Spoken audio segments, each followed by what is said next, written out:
Well, hello everyone, I'm Aram Khanlari and welcome back to my channel where I'm trying to teach you guys how to program. So today we're going to talk a bit about a tic-tac-toe program. I'm sorry for not doing a screencast, so this might be a little bit uncomfortable, but I think it should be okay. So we kick off with creating a canvas and images in it. So this is the board image with its link and XO images with their links. And then we continue with creating some variables for the default. So the game on means, and if it means true, then it means that the game is in progress. So after losing the game on becomes false. We'll see it later. We define the random function. After that, we also define is_o completely randomly. It can either be true or false. This question mark means if the statement beforehand is true, then make this value. If it's false, then that value. So after that, we go to creating an event listener, which means basically uh, by clicking on the canvas on some points, we can get some results. And offset here means that you click somewhere on the canvas, we give the coordinates.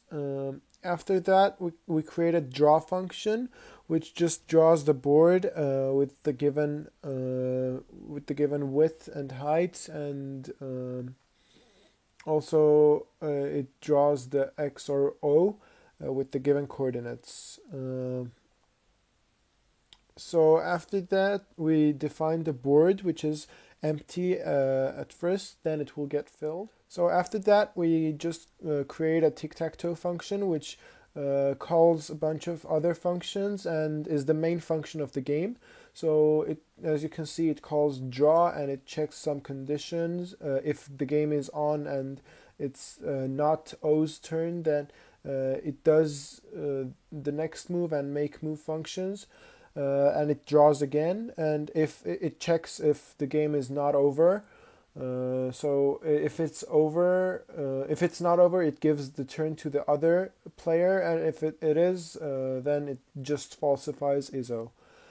And it requests animation frame from time to time so it can get updated. So about the is game over function, it just goes with checking with the find winner function, and if its type is undefined, then it falsifies game on, and if it's none, then it's a tie. We'll notice what this function find winner does later on. And if it's else, it just results in who's the winner and who's the winning and clears the board, which is another function. And that's it. So after that, we get the clear board function, which just clears the board, bringing it to the initial stage. So the next move function randomly generates a number and checks if the hole with that number is empty. So it goes while true. It checks, and if it finds a hole which is empty, it just prints. It just puts the number in it. So here we have also make move function, which is a little bit more. So the make move function just actually makes the move and gets the board holes equal to x if it's x, or o if it's not, and it has a termination case also when it checks that it doesn't get out of the zone of the board. So there is another function called isBoardFull, which goes over the board's elements, which is a two-dimensional array. So we need two for loops to get over all the array, and checks if all the holes are not empty, so they're all full.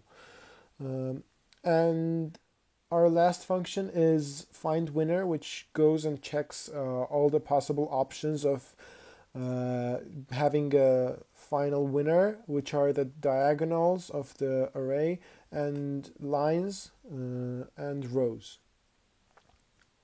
So it checks by eyes the rows and lines.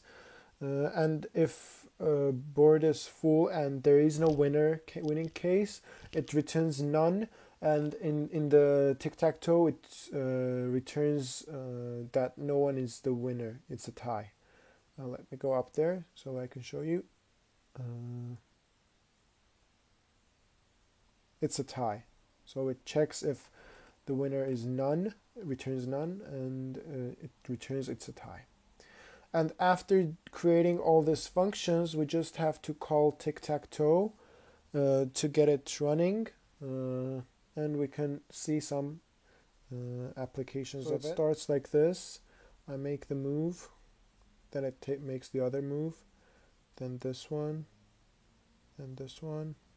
So it says. So yeah, I guess that's it for today. Thank you for watching. Make sure you put your thumbs up, even though it wasn't a good video. Bye.